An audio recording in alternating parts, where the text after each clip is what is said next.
स्वागत है दोबारा दोस्तों।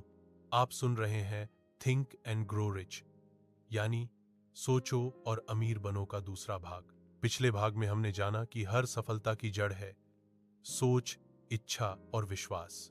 अब बात करेंगे उन शक्तिशाली साधनों की जो हमारी सोच को हकीकत में बदलते हैं। Auto suggestion, specialised knowledge, imagination और प्लानिंग। तीसरा सिद्धांत, ऑटो सजेशन। ऑटो सजेशन, क्या आप जानते हैं हमारा अवचेतन मन, सबकॉन्शियस माइंड, वही मानता है जो हम बार बार खुद से कहते हैं। नेपोलियन हिल कहते हैं, आप अपने मन को जो खिलाते हैं वही फसल उगती है।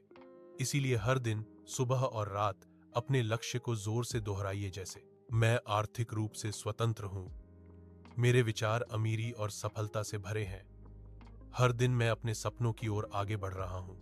शुरू में यह वाक्य सिर्फ शब्द लगेंगे, लेकिन कुछ ही हफ्तों में ये आपके विश्वास में बदल जाएंगे और विश्वास ही कर्म को जन्म देता है। चौथा सिद्धांत, विशेष ज्ञान, स्पेशलाइज्ड नॉलेज। सफलता के लिए केवल जानकारी नहीं, बल्कि विशिष्ट ज्ञान चाहिए। स्कूल और कॉलेज हमें सामान्य ज्ञान देते हैं, लेकिन अमीर और सफल लोग अपना एक विशेष क्षेत्र चुनते हैं और उसमें विशेषज्ञ बनते हैं।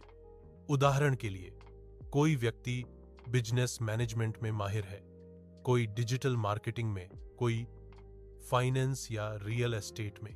हिल कहते हैं, ज्ञान तभी शक्ति बनता है जब उसे कार्य में लगाया जाए। इसलिए खुद से पूछिए, मेरा विशेष ज्ञान क्या है और मैं उसे अपने लक्ष्य के लिए कैसे उपयोग कर सकता हूं। पांचवां सिद्धांत, कल्पना, इमेजिनेशन। हर महान सफलता की शुरुआत कल्पना से होती है। हिल इसे वर्कशॉप ऑफ द माइंड कहते हैं, यानी वह कार्यशाला जहां हमारे सपने आकार लेते हैं। दो तरह की कल्पना होती है, एकड, सिंथेटिक इमेजिनेशन, जो पहले से मौजूद चीजों को नए रूप में जोड़ती है। दोअर, क्रिएटिव इमेजिनेशन, जो नए विचारों को जन्म देती है, सीधे अवचेतन या ब्रह्मांड से। कल्पना ही वह जगह है जहां आप अपने सपनों को पहले देखते हैं फिर बनाते हैं। जैसे हेनरी फोर्ड ने कार की कल्पना की जब लोग घोड़ा गाड़ी पर चलते थे। और आज जो भी व्यक्ति अमीर या सफल हुआ, उसने पहले अपनी मंजिल को मन में देखा और फिर उसे वास्तविकता में बदल दिया। इसलिए रोज कम से कम कुछ मिनट अपने सपने की कल्पना करें जैसे वह पहले ही सच हो चुका है। छठा सिद्धांत, संगठित योजना, ऑर्गेनाइज्ड प्लानिंग। केवल सपना देखने से काम नहीं चलता, सपना सच करने के लिए एक ठोस योजना चाहिए। हिल कहते हैं, हर असफलता की जड़ में अधूरी या कमजोर योजना होती है। योजना बनाने के 4 नियम। 1, अपने लक्ष्य को छोटे छोटे चरणों में बांटें। 2, हर दिन का एक काम तय करें। 3, ऐसे लोगों की टीम बनाएं जो आपके विजन को समझते हों। 4, अगर एक योजना फेल हो जाए तो दूसरी बनाइए, कभी हार मत मानिए। सफलता सिर्फ एक महान योजना से नहीं आती, बल्कि उससे आती है जो लगातार अपनी योजना सुधारता रहता है। मोटिवेशनल सेक्शन दोस्तों, यह भाग हमें सिखाता है कि सिर्फ सोचना काफी नहीं, सोचे हुए को कर्म में बदलना पड़ता है।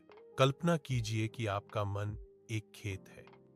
अगर आप उसमें सफलता के बीज बोते हैं तो समय के साथ अमीरी की फसल जरूर उगेगी। लेकिन अगर उसमें डर, शक और आलस्य के बीज पड़ गए तो वही उगेंगे। इसीलिए अपने विचारों और शब्दों को चुने हुए बीज की तरह बोइए और हर दिन उन्हें कर्म से सींचिए। आउटरो, भाग 2 का अंत। तो दोस्तों, अब तक हमने सीखा, इच्छा से शुरुआत होती है, विश्वास से ऊर्जा मिलती है और ऑटो सजेशन, ज्ञान, कल्पना और योजना से वह सपना साकार होता है। अगले और आखिरी भाग में हम जानेंगे कैसे लग्न, अवचेतन मन, दिमाग की शक्ति और छठी इंद्रिय हमें थिंक एंड ग्रो रिच की असली मंजिल तक पहुंचाते हैं। याद रखिए, सफलता की जड़ विचारों में है और उसकी शाखाएं कर्म में।